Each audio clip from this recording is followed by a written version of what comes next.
It is indeed time for the nicest part of the year. After the 17th of August comes the 22nd of December, which is the VR release along with many other exciting items for Microsoft Flight Simulator. I hope you all are doing good. As planned, the latest patch 1.12.13.0 is out. This is a 13.67 GB patch size worth of updates. Before anything, go ahead and subscribe to the channel if you haven't subscribed yet for further notifications on Microsoft Flight Simulator. There are two steps involved here, guys. When you first try to open the simulator, it forces you towards a mandatory update by taking you to the Microsoft Store. Once you're at the Microsoft Store, you need to install a 1 GB update, and as soon as you're done with it, you can either click on the play button right next to it where you would be navigated back to the simulator, or you can open it the normal way you do.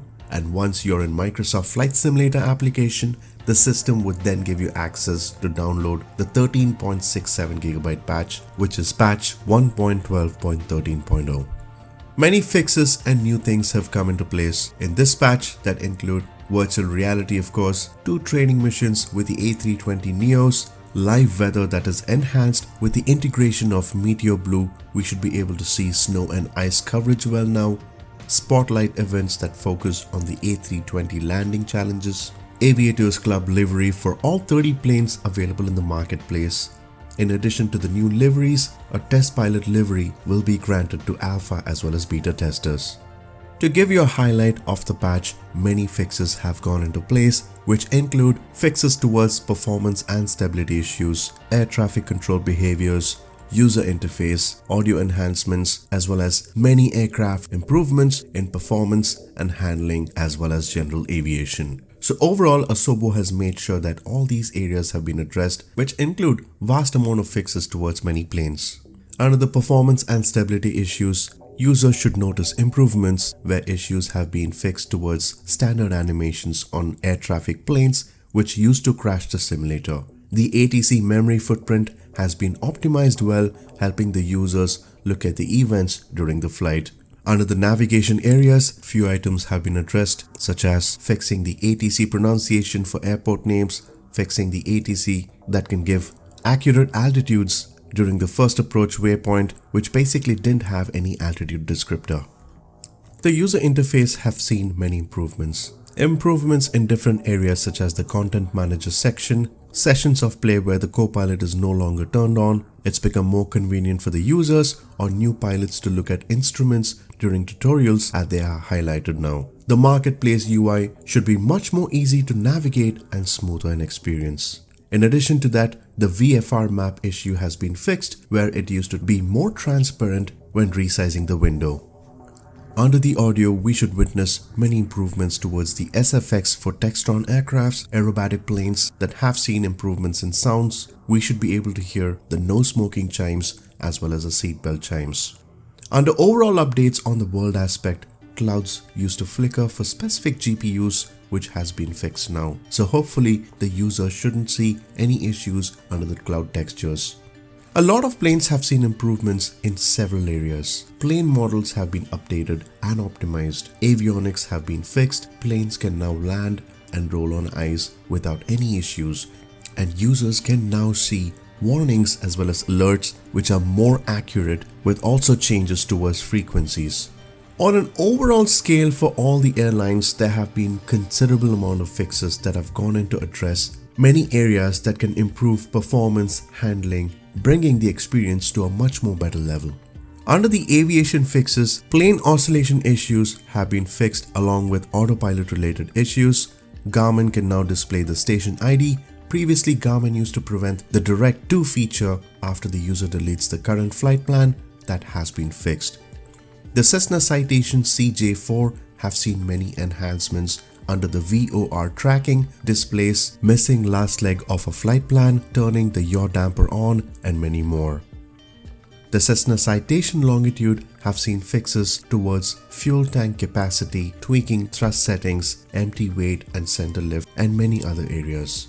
The Zealand Savage Cup have seen improvements towards high oil pressure issues which used to create before, and also the co-pilot not pulling the choke lever during starting the engine procedures. In the same manner, the Cessna 208B Caravan has seen improvements along with the Beechcraft Bonanza G36 as well as the Diamond DV20 that have seen improvements which have been focused on performance and handling.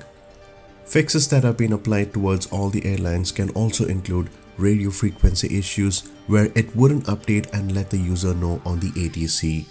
The radar altitudes have been improved. There were duplicate waypoints that would confuse the users. They fixed cockpit model graphic details, backlight issues, various issues with MAC management, and improvement in the model graphic details in the cockpit as well as backlight problems. Most of these fixes are focused on making sure how well the instruments are integrated with the system, dealing with accurate performance output as possible in the fixes.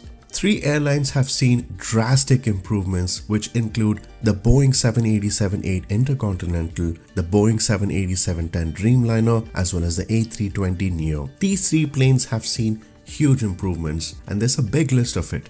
But to give you a highlight, the Boeing has seen improvements which include the FMC that has been added on the prog page, the seatbelt sign that switches which used to not work during manual mode, radio, delta pressure issues on the EICAS which was incorrectly displayed, missing altitude target markers on altitude tape when it was set above or below visible range, LNAV issues, and many more.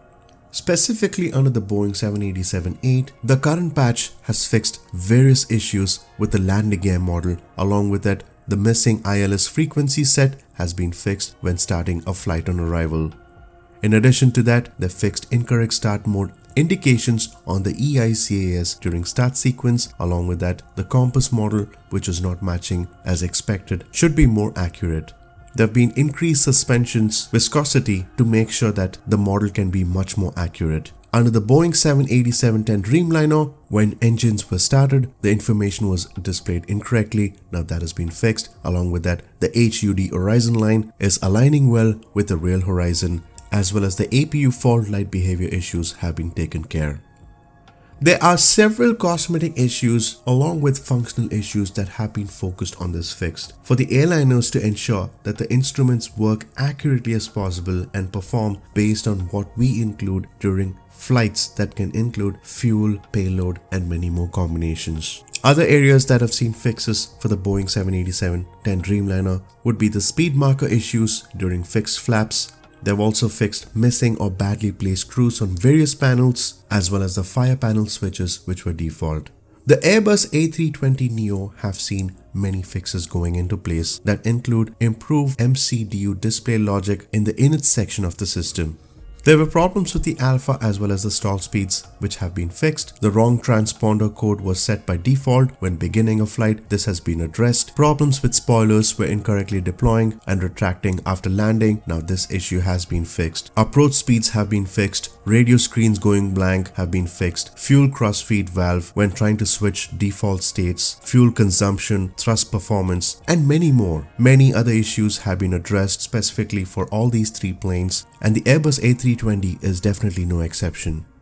We should expect the simulator to function and respond quite well after this humongous update of 13.67 GB, and the fixes addressing several areas of the simulator should definitely make a difference to us. It looks like the Airbus A320neo, the most demanded plane from the community, the Boeing 787 Intercontinental, the 787-10 Dreamliner, TBM 930, Cessna Citation Longitude, and the Cessna Citation CJ4 have seen a lot of fixes in this batch. It's certainly nice to see a good amount of fixes that have gone into place for the A320neo as well as the Boeing 787s. If you do come across any issues, feel free to leave a feedback and you can find the link in the description below. Alright guys, that is pretty much up for today. I hope you enjoyed this video. If you haven't subscribed yet, go ahead and subscribe for more notifications on flight simming, release notes, patches, anything at all related to flight simming. If you did like this video, do leave a thumbs up as it can matter to me. Have a good rest of the day and stay tuned guys.